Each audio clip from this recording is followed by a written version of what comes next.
All right. So काल आपण 1.20 सूत्र नंबर केलं, श्रद्धा वीर्य स्मृती समाधी प्रज्ञा पूर्वक इतरेषाम.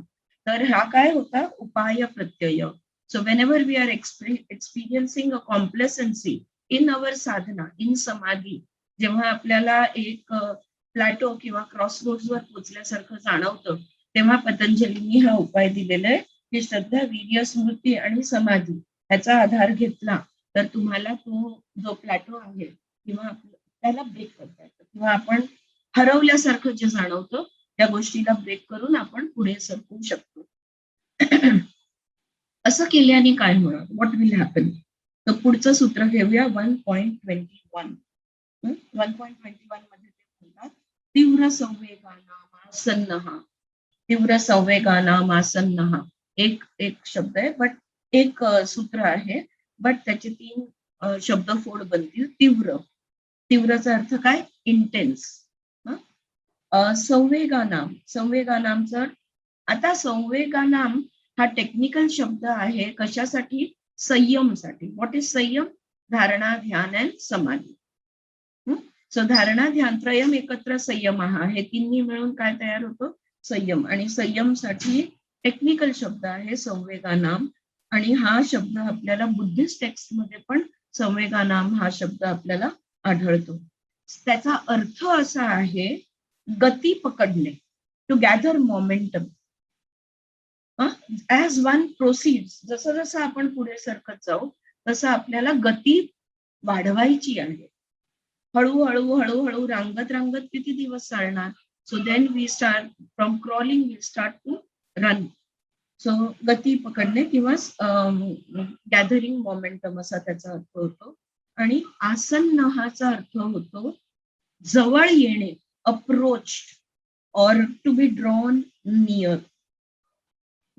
तर काय जवळ येणार आहे आपल्या, जर आपण गती पकडली, जर साधनामध्ये जर समाधीमध्ये आपण गती पकडली तर आपल्याला काय जवळ येणार आहे, आपला गोल काय आहे, कैवल्य, आत्म्याला जाणणं, कैवल्य प्राप्ती. तर योग साधायचा आपला जो ध्येय आहे, the aim of everything of all the practices is कैवल्य प्राप्ती. देन कैवल्य, the goal, is near for those who intensify their practice. जे अभ्यास गतिशील करतील. आता हा अभ्यास आपण गतिशील कसा करणार आहोत, थ्रू श्रद्धा वीर्य स्मृती समाधी प्रज्ञा. राईट, ह्याच्याने आपण अभ्यासाला गती देणार आहोत. आणि ज्यांना, जे लोक गती देतात त्यांना कैवल्य जवळ येतं. He acquires momentum as he advances. बरं, आता ह्या पॉइंटला when we are talking about momentum, गती, और when we are talking about speed, you know, साधकांचे 3 प्रकार असतात. साधक 3 प्रकारचे असतात. The practitioners are of 3 types, आणि हे दिलेलं आहे शिवसंहितामध्ये. ते आहेत मृदू, मध्यम किंवा आधी मात्रा, असे 3 प्रकारचे साधक सांगितले आहेत. मृदू are those who are slow or feeble, आणि मध्यम म्हणजे जे त्यांच्या अभ्यासामध्ये मॉडरेट आहेत, एका गतीने चाललेले आहेत. आणि आधी मात्रा, आधी मात्रा म्हणजे त्यांच्या अंडरस्टँडिंग मध्ये जे शार्प आहेत ते आधी मात्रा किंवा विगरस आहेत ते. आता हे इकडे मेन्शन पुढच्या सूत्रामध्ये पतंजलीने मृदू, मध्य, आधी मात्रा वत तत अपि विशेषः हे लिहिलेलंच आहे. But why is it important to note this over here?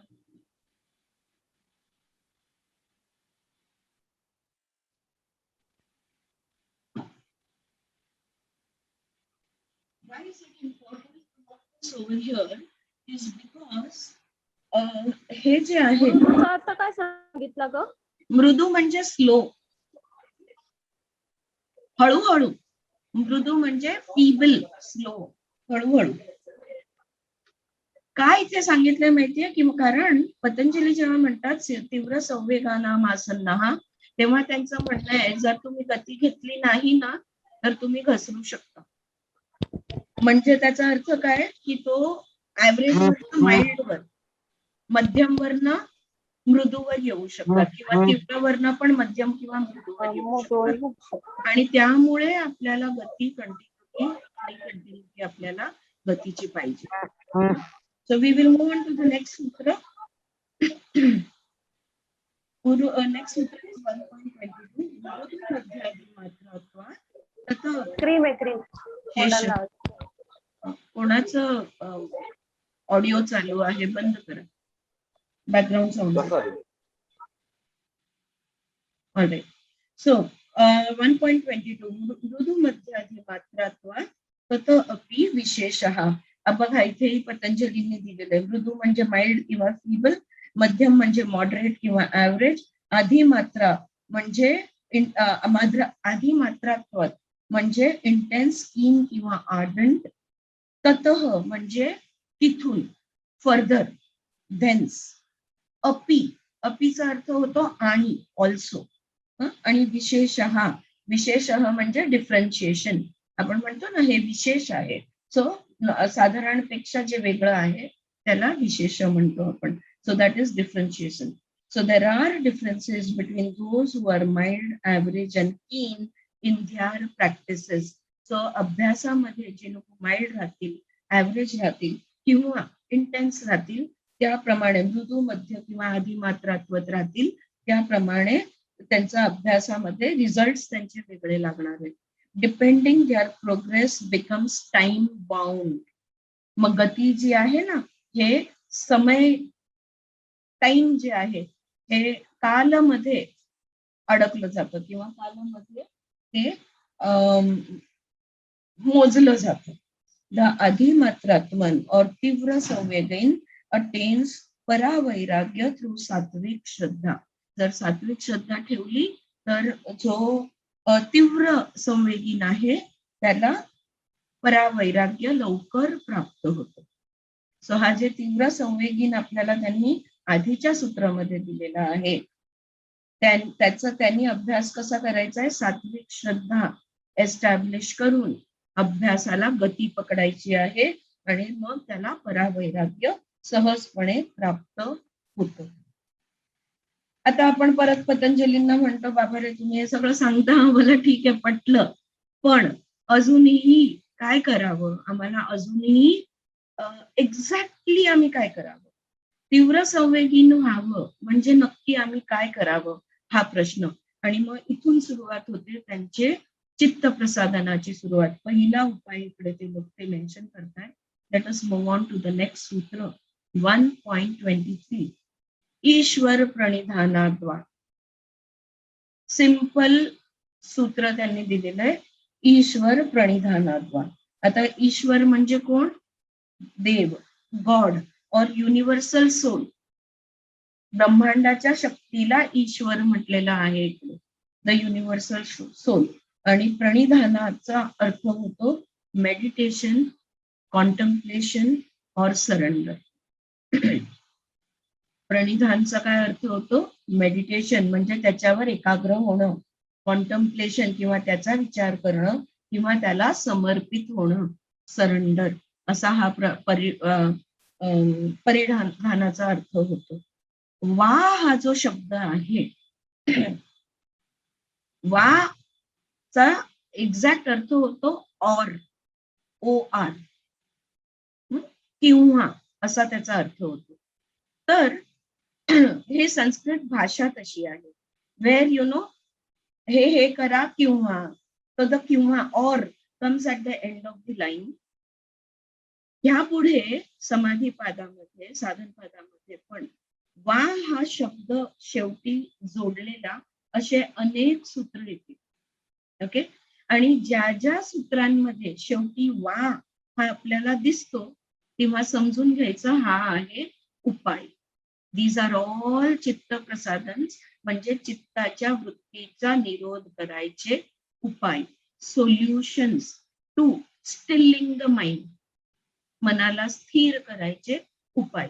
जेवढे सूत्राला मध्ये वा येणार ते समजून घ्यायचं की दे आर द चित्त प्रसादन. बरोबर, जस्ट एक तुम्हाला क्लू देण्यासाठी. So let us come back to Ishwar प्रणिधानात वा. आता वा म्हणजे और किंवा, तीव्र अभ्यास करा किंवा ईश्वराचा प्रणिधान करा. कम्प्लिटली सरेंडर टू ईश्वर किंवा ईश्वराचा अभ्यास करा किंवा ईश्वरावर मन एकाग्र करा, म्हणजे मेडिटेट करा. ध्यान, धारणा, ध्यान, समाधी तुमची ईश्वरावर ठेवा. आता ईश्वर म्हणजे गणपती का राम का कृष्ण असं नाही. ईश या शब्दाचाच अर्थ होतो सर्वव्यापी. जो सर्वव्यापी आहे त्याला आपण ईश्वर म्हणतो. All right, so he is the universal God. कुठला स्पेसिफिक गॉड नाही. आता प्रणिधान, आता जेव्हा आपण प्रणिधान, ईश्वर भक्ती करा असं नाही सांगितलंय बघा. भक्ती हा शब्द एक वेळ भगवद्गीतामध्ये येतं, जिकडे भौतिक आयुष्य आपण कसं जगायचं हे सांगताना भक्ती त्यातल्या त्यात स्थूल आहे.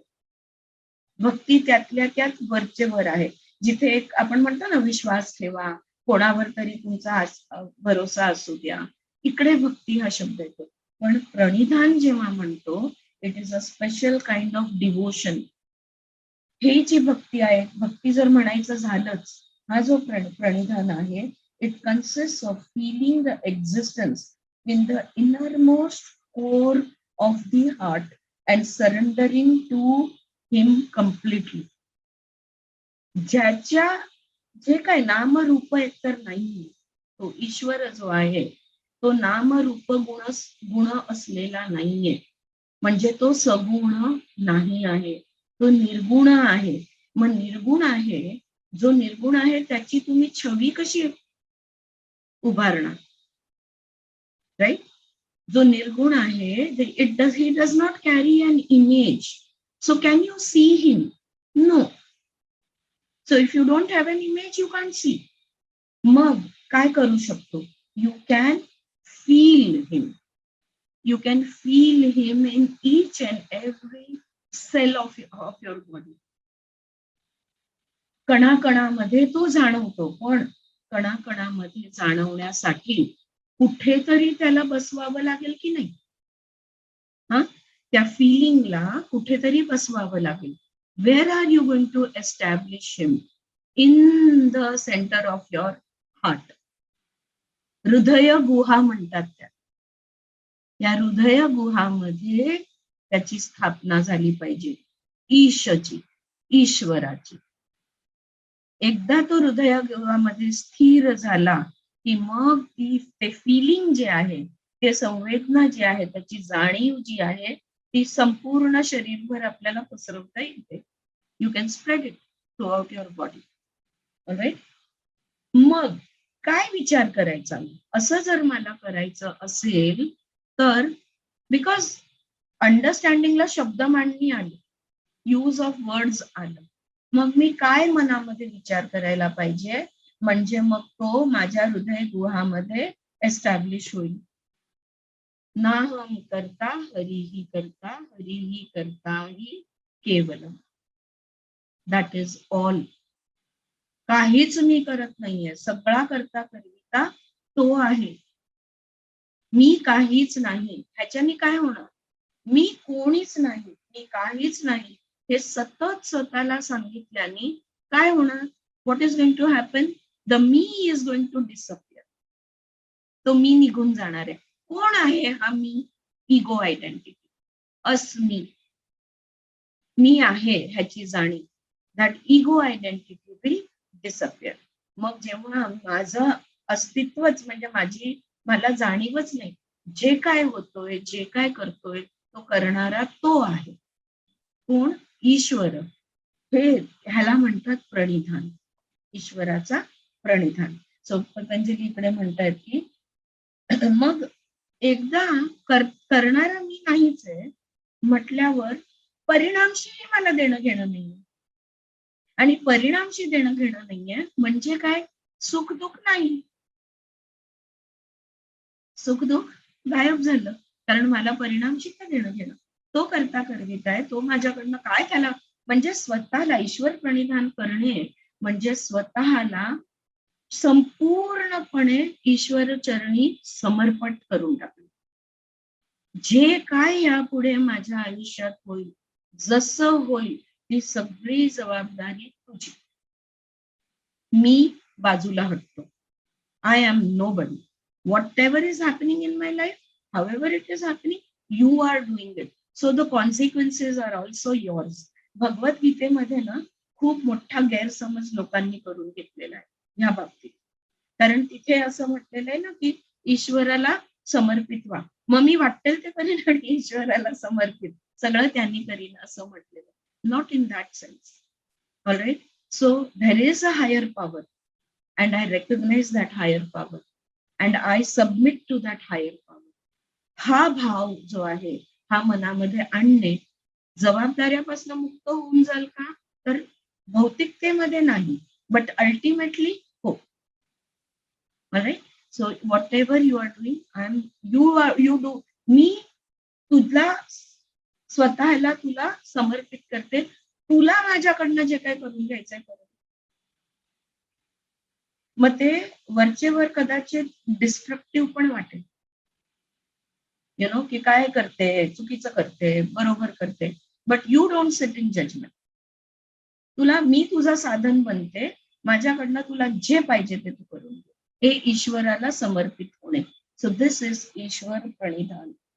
Right. So from Ishwar pranidhan spiritual knowledge is obtain. मग आता जो आध्यात्मिक अभ्यास जो आपला होईल, आता जी समाधी आपण चा अभ्यास आपला जो होईल तो कसा होणार आहे त्याच्या कृपेने. समाधीवस्थ मी आहे पण त्याच्या कृपेने आहे. ह्याच्यात माझं क्रेडिट काहीच नाही. Even if I am spiritually advancing it is not my credit. त्याचा जर ग्रेस नसला असता ना तर मग मी हे करू शकले नसते. ईश्वराचा आपल्यावर तो आशीर्वाद असल्यामुळे तो ग्रेस असल्यामुळे हे शक्य होतं. This knowledge satisfies the spiritual needs of the yogi. मग आपल्याला जे काही आपली आध्यात्मिक गरज आहे ती गरज सगळी तो पूर्ण करतो. मग तुमची स्थिती असो, तुमची अवस्था असो, सगळं तो गरज पूर्ण करतो. So this is Ishwar प्रणिधान. पण तरी सुद्धा आपण आपल्या मतलब वी आर ऑल आपण सारे अर्जुन. आपण तरी सुद्धा पुढचा प्रश्न विचारायला लागतो. ईश्वर म्हणजे नक्की काय? तुम्ही म्हणता की त्याला रूप नाही, रंग नाही, काहीच नाही. मग तो आहे तरी कसा? We want to know exactly आपण काय करायचंय. पुढच्या सूत्राकडे जाऊया जिथे ते हा जो ईश्वर आहे त्याचं डिस्क्रिप्शन पुढच्या 2 सूत्रामध्ये दिलेलं आहे. We move on to 1.25 सूत्र. तत्र निरतिशयम सर्वज्ञ बीजम. मॅम 24 राहिलं क्लेशकर्म. 24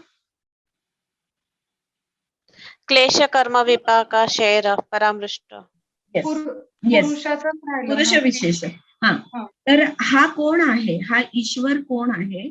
1.24 क्लेश कर्म विपाकाशैर्यो परामृष्ट पुरुष विशेष ईश्वर. तर ह्या सूत्रामध्ये ते काय म्हणतात? क्लेश कर्म विपाक अशैर परामृष्ट पुरुष विशेष ईश्वर. सिम्पली म्हटलं तर ईश्वर कोण आहे असं आपण त्यांना विचारलं तर ते म्हणतात तो पुरुष विशेष आहे. ओके. अजून देते मी ह्याच्यामध्ये त्यांच्या सूत्राची शब्दफोड मी देते. पण पुरुष विशेष आहे असं जेव्हा मी म्हणते, मी पुरुष आहे म्हणजे मी आत्मा आहे. तुम्ही पुरुष आहात, तुम्ही पण आत्मा आहात. मग तुम्ही एक आत्मा आहात, मी एक आत्मा आहात पण आहे. पण हे इंडिव्हिज्युअल कॉन्शियसनेस किंवा इंडिव्हिज्युअल सोल आहे. तुमच्या माझ्यासारखा आत्मा तो नाहीये. तो विशेष आत्मा आहे. म्हणून ईश्वराला काय म्हटलेलं आहे? पुरुष विशेष. कारण अहम ब्रह्मास्मी, मी पुरुष आहे, मी ब्रह्म आहे, पण तो विशेष आहे. So I will come to that की तो विशेष कसा काय त्याचं डिस्क्रिप्शन अजून ते पुढे देतात. शब्दफोड बघूया आपण. क्लेश. क्लेश म्हणजे काय? एफ्लिक्शन्स किंवा डिस्ट्रेस, दुःख. क्लेश म्हणजे डिस्ट्रेस किंवा दुःख. क्लेश कर्म. कर्म म्हणजे काय? ऍक्शन, करणे. विपाक, विपाक म्हणजे जे पिकलेलं आहे ते, रायपेंड और मॅच्युअर्ड. विपाक म्हणजे जे पिकून तयार झालेलं आहे ना, त्याला विपाक म्हणतात, राईप किंवा मॅच्युअर. आशय, पुढचा शब्द आहे आशय. आशय म्हणजे काय? आशय कोणाला म्हणतो? त्या भांड्याला ज्याच्यामध्ये साठवलं जातं ना. So it is store house. आता इथे आशय म्हणजे घर, अबोर्ड किंवा जागा. ज्याचं घर आहे ना, तो, त्याची जागा. आशय. अपरामृष्टचा अर्थ untouched, in no way connected, म्हणजे ज्याचा काहीही संबंध, त्याला त्याचा स्पर्श सुद्धा झालेला नाहीये तो. ज्याचा स्पर्श सुद्धा झालेला नाहीये तो. सो अनटच्ड, अपरामृष्ट म्हणजे untouched, in no way connected. पुरुष विशेष, पर्टिक्युलर पुरुष आहे. तुमच्या माझ्यासारखा हा अहम ब्रह्मास्मीवाला आत्मा नसून अ डिस्टिंक्ट बीइंग किंवा पर्टिक्युलर पुरुष, म्हणजे पुरुष जो विशेष पुरुष आहे तो, त्याला म्हणतात ईश्वर, देव किंवा गॉड. त्याला आपण म्हणतो ईश्वर. आय विल रिपीट दॅट सूत्र. क्लेश कर्म विपाकाशैर परामृष्ट पुरुष विशेष ईश्वर. कोण आहे ईश्वर?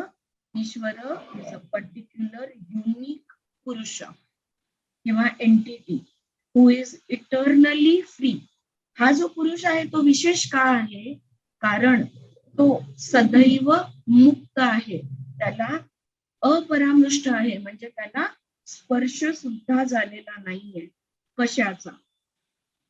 क्लेशाचा, कर्माचा किंवा कर्म संस्काराचा.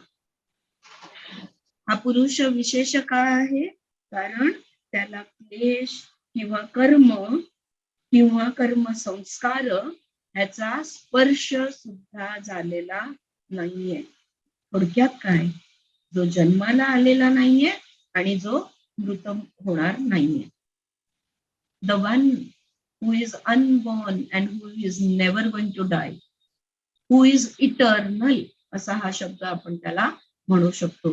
He is eternal. हा जो ईश्वर आहे त्याला क्लेश कर्म विपाक आशय, विपाक आशय म्हणजे कर्माचा जो आशय आहे, म्हणजे कर्म संस्कार आहे, ह्याचा अपरामृष्ट म्हणजे तो त्याला स्पर्श सुद्धा झालेला नाहीये, असा हा विशेष पुरुष आहे आणि त्याला आपण ईश्वर म्हणतो.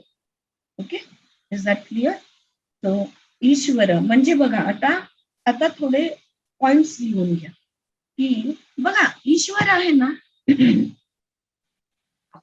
सांख्य असो, कुठलंही दर्शन असो, कुठलाही दर्शन शास्त्र असो, त्याला जर आपण विचारलं की ईश्वर कोण किंवा पुरुष कोण किंवा आत्मा कोण किंवा ब्रह्म कोण किंवा परब्रह्म कोण, तर दे कॅनॉट टेल यू. कारण त्याला रूप, रंग, आकार, गुण काहीच नसल्यामुळे वी कॅनॉट से दॅट असा आहे तो ईश्वर. इति त्याच्यासारखा आपण त्याला सांगू शकत नाही किंवा त्याचं डिस्क्रिप्शन देऊ शकत नाही. मग आपण त्याचं डिस्क्रिप्शन कसं देऊ शकतो? नेते. असा नाही, असा पण नाही, असा पण नाही, असा पण नाही, हे सगळं जो नाहीये तो ईश्वर. Okay? So, some points are to be noted over here. Ishvara is neither Purusha nor Prakriti. ईश्वर हा पुरुष पण नाही, प्रकृती पण नाही. आता पुरुष आणि प्रकृतीची संकल्पना कुठून येते? सांख्यामधनं. आणि योग हा सांख्यावर आधारित आहे, पूरक आहे. सांख्य तत्वज्ञानाला योग तत्वज्ञान हे पूरक आहे किंवा सांख्य दर्शनला Yoga Darshan is complementary, right? So Ishwar is neither Purusha nor Prakriti. जे दोन तत्व आहेत ते दोन्ही तत्व नाही, but it is made up of both. दोन्ही मिळून जे तयार होतं तो ईश्वर. इन आणि यांग, पुरुष आणि प्रकृती, फेमिनाईन आणि मॅस्क्युलाईन, दोन्ही तत्व जोडून जे तयार होतं तो ईश्वर, हा पहिला मुद्दा. दुसरा मुद्दा, ईश्वर सगळ्या बंधनातनं मुक्त आहे, completely free from all bondages. Who is Ishvara? He who is completely free from all bondages. सर्व बंधनातनं जो पूर्णपणे मुक्त आहे तो. तिसरा point, Ishwar is most sublime, unsurpassable excellence, outstanding. त्याच्यासारखं काहीच नाही. ईश्वर तो आहे जो अनसर्पासेबल एक्सलन्स म्हटलेलं आहे त्याला. त्याच्यापेक्षा श्रेष्ठ काहीच नाही, सर्वश्रेष्ठ आहे. बरं, सर्वश्रेष्ठ असून तो सर्वज्ञ आहे, विच इज ओमनी सायन्स. सर्वज्ञ म्हणजे सगळं ज्ञान असलेला, ऑल नोईंग, सर्वज्ञ, ऑल नोईंग. ओमनीसायंट आपण म्हणतो ना, ओमनिसियंट. सो असा हा ईश्वर आहे आणि तो सर्वव्यापी पण आहे, omnipresent. So he is sublime, omniscient and omnipresent. सर्वश्रेष्ठ, सर्वज्ञ आणि सर्वव्यापी असा हा ईश्वर आहे. ठीक आहे. फ्रॉम ईश्वरा, आता हा जो ईश्वर आहे हा सर्वश्रेष्ठ असल्यामुळे जेवढे शास्त्र आहेत ते सगळे शास्त्र त्याच्यातनं आले, कारण तो सर्वज्ञ आहे, सर्वव्यापी आहे आणि सर्वश्रेष्ठ आहे. तो सगळे शास्त्र हे ईश्वरामधनं आलेले आहेत आणि shastra and from the shastras came the knowledge of Ishwar. आणि ईश्वराचं ज्ञान त्याच शास्त्रामधनं आलेलं आहे. सो शास्त्र ज्ञान कुठून आलेलं आहे? या ईश्वरामधनं. सगळं ज्ञान ईश्वरामधनं आलेलं आहे आणि ईश्वराचं ज्ञान शास्त्रामधनं आपल्याला मिळतं. You get it? Yeah, I will repeat that. From Ishwar came shastras and from shastras came the knowledge of Ishvara, and thus started the cycle of cause and effect. कार्य कारण हे कुठून सुरू झालं? इथून सुरू झालं. सो कर्म आणि इथून सुरू झालं and eternally it will go on. It will keep on happening eternally. ईश्वरामधनं ज्ञान आणि ईश्वराचं ज्ञान हे त्याच्यातनच आपल्याला मिळत राहणार. इथून ही is the cause, he is the effect. The cause, cycle of cause and effect will go on and on and on eternally, असा त्याचा अर्थ होतो. All right. So Ishwar thus is the most powerful, सर्वश्रेष्ठ, सर्व शक्तिमान आहे हा ईश्वर. आणि कसा आहे हा ईश्वर? ह्याला काय नाव दिलेलं आहे? पुरुष विशेष. बर, ठीक आहे. तर हा जो पुरुष विशेष आहे, हा जो ईश्वर आहे, त्याचं मी काय करू? Right, that is the next question that we will ask. So we move on to the next sutra 1.25. तत्र निरतिशयम सर्वज्ञ बीजम. शब्दफोड बघूया. तत्र, तत्र म्हणजे त्याच्यामध्ये, in him, from him, in him म्हणजे तत्र. निरतिशयम म्हणजे मॅचलेस, अनरायवल्ड. मॅचलेस किंवा अनरायवल्ड असा हा निरतिशयम म्हणजे त्याच्यासारखा दुसरा नाहीच. सर्वज्ञ म्हणजे ऑल नोईंग, ओमनिसायंट, ज्याला सर्व ज्ञान. तुम्ही कुठलाही प्रश्न तुम्हाला पडते, कुठलंही ज्ञान तुम्हाला पाहिजे, कुठल्याही विषयाचा असो, कितीही सूक्ष्म, कितीही स्थूल असो, ईश्वरातनं तुम्हाला त्याचं ज्ञान सापडेल. He is like the all knowing book you can go to. Everything you will get all your answers from him. So सर्वज्ञ. बीजम, बीज म्हणजे काय? सीड. बीज म्हणजे सीड. सो हा जो ईश्वर आहे, he is the unexcelled seed of all knowledge, सर्व ज्ञानाचा बीज रूप हा ईश्वर आहे. मॅचलेस. In him the seed of omniscience म्हणजे eternal knowledge has reached its utmost development which cannot be excelled. Everything this sentence says is all. सगळं त्याच्यामध्ये समावलं. अनएक्सेल्ड seed असा हा सीड आहे ज्याच्यामध्ये सगळं समावलेलं आहे. सो तत्र निरतिशयम सर्वज्ञ बीजम. अजून त्याचं वर्णन पुढे अजून आपण बघूया. सूत्र नंबर 1.26. 1.26. स पुरुषामपि गुरोः कालेन अनवच्छेदात्. फोड करून बोललं तर पूर्वेशाम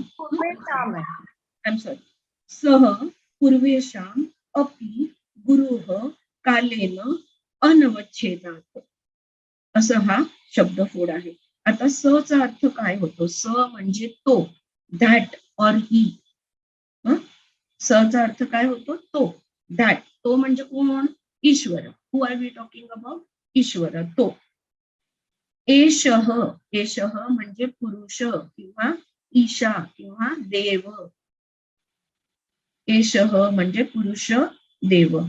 पूर्वेशाम पहिला, फर्स्ट अँड फोरमोस्ट. पूर्वेशाम म्हणजे पहिला, फर्स्ट, फोरमोस्ट. अपि, अपि म्हणजे ऑल्सो, प्लस, आणि, बिसाइड्स, व्यतिरिक्त, त्याच्या व्यतिरिक्त असाही अर्थ होतो अपीचा, किंवा आणि असाही अर्थ होतो अपीचा. गुरुः, गुरुः म्हणजे गुरु, मास्टर, टीचर. कालेन, टाइम. काल म्हणजे टाइम, कालेन टाइम. अनवच्छेदात, अनवच्छेदातचा अर्थ होतो अनइंटरप्टेड किंवा कंटिन्युअस. ज्याला ब्रेक नाही तो कंटिन्युअस, अनइंटरप्टेड. संपूर्ण सूत्राचा अर्थ होतो सा म्हणजे दॅट और he, God is the first, foremost and absolute guru, unconditioned by time. जो कालाच्या बंधनात नाही आहे असा तो कालाच्या बंधनात नसलेला असा हा ईश्वर पहिला, पूर्वेशाम, फोरमोस्ट गुरु आहे. फर्स्ट अँड फोरमोस्ट गुरु आहे. म्हणजे काय झाला? हा ईश्वर आपला आदि गुरु आहे, सगळ्या गुरूंचा गुरु, ब्रह्मांडाचा गुरु हा ईश्वर आहे.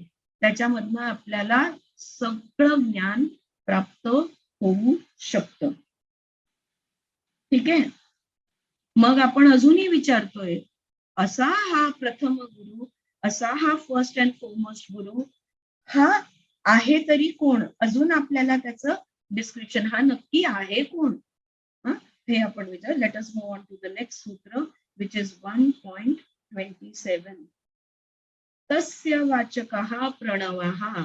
तो म्हणजे प्रणव. तस्य शब्दफोड बघा. तस्य, तस्य म्हणजे तो, हिम. वाचकः, वाचकः कोण आहे? म्हणजे डिनोटिंग किंवा सिग्निफाईंग, सिम्बॉलिकली रिप्रेझेंट करणारा. वाचक म्हणजे त्याचा होईल ना मॅडम? सॉरी, तस्य म्हणजे त्याचा. तस्य म्हणजे त्याचा, हिम, हिज, त्याचा. वाचकः, वाचकः म्हणजे त्याचा प्रतीक, त्याचा प्रतीक. तो ईश्वर जो आहे त्याचा प्रतीक. आपल्याला आकार रूप पाहिजे, त्याच्याशिवाय आपल्याला जमणार नाहीये. त्यामुळे आता पतंजलीला अजूनही आपण जेव्हा विचारतो म्हणजे हा पुरुष विशेष, म्हणजे हा जो प्रथम गुरु आहे तो म्हणजे नक्की कोण? आम्ही कोणाला प्रथम गुरु समजायचं, कोणाला आम्ही ईश्वर समजायचं, हे जेव्हा आपण विचारतो तेव्हा पतंजली म्हणतात तस्य वाचकः प्रणवः, म्हणजे त्याचं जर तुम्हाला सिम्बॉलिक रिप्रेझेंटेशन पाहिजे असेल तर तो आहे प्रणव, द मिस्टिक सिलॅबल ओम. प्रणव म्हणजे ओम. सो प्रणव जो आहे, ओम जो आहे, ओंकार ज्याला आपण म्हणतो, तो त्याचा प्रतीक आहे. ईश्वराचा सिम्बॉलिक रिप्रेझेंटेशन कोण करतं? ओम. ऑलराइट, तस्य वाचकः प्रणवः. Ishwara is identified, represented in Om. Without a thought process or symbol or word, the full significance or conception is not understood. That is the relationship between the word and its object. आपल्या ब्रेनला आपल्याला शब्द आणि त्याचं ज्ञान हे दोन्ही पाहिजे. ते असल्याशिवाय आपल्याला समजत नाही. कसं उदाहरण घेऊ आपण? शब्द आणि वस्तू. शब्द जो त्या वस्तूला रिप्रेझेंट करते तो शब्द, आणि वस्तू म्हणजे काय? आता फॉर एक्झाम्पल आपण घेऊया, वस्तू आहे लॅम्प, शब्द आहे लॅम्प, पण त्याचा अर्थ आपल्याला काय लागतो? Light. Because the lamp represents light. जर तो वडील आहे असं आपण म्हटलो, म्हणजे मुलगा आहे, मूल आहे, मुलगा मुलगी व्हॉट एव्हर, म्हणजे वडील आहे म्हटल्याबरोबर काय अर्थ झाला की त्याला मूल आहे. तर हे जे शब्द आणि अर्थ हे दिस कॅनॉट बी सेपरेटेड, आणि हे आपल्याला पाहिजे असते.